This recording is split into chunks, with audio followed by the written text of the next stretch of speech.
Əgər sənin ətrafın naz-nemətlə dolu olsun, sən xoşbəxt olmağı bacarmırsansa, sən onların o nemətlərin fərqində deyilsənsə və düşüncən sənin düzgün deyilsə, sən heç bir zaman xoşbəxt ola bilməyəcək. Əgər sənin cəmiyyətində əksəriyyət bədbəxtdirsə, o bədbəxtçilik içində sən xoşbəxt olmağın mümkünsüzdür.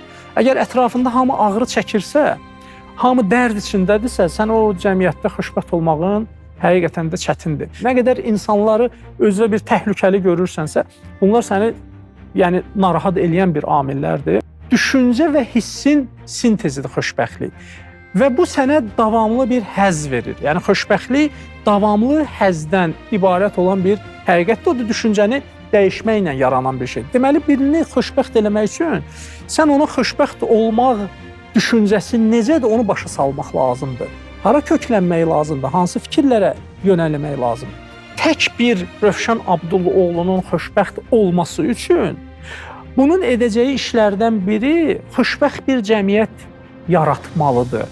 Çünki cəmiyyət əgər bədbəxtdirsə, cəmiyyət əgər dərd içindədirsə, cəmiyyət əgər bir-birlərinin ayağını qazırsa, bir-birlərinə qarşı negativ kökləniblərsə, bir fərd orada xoşbəxt ola bilməyəcək, 5 nəfər orada xoşbəxt ola bilməyəcək.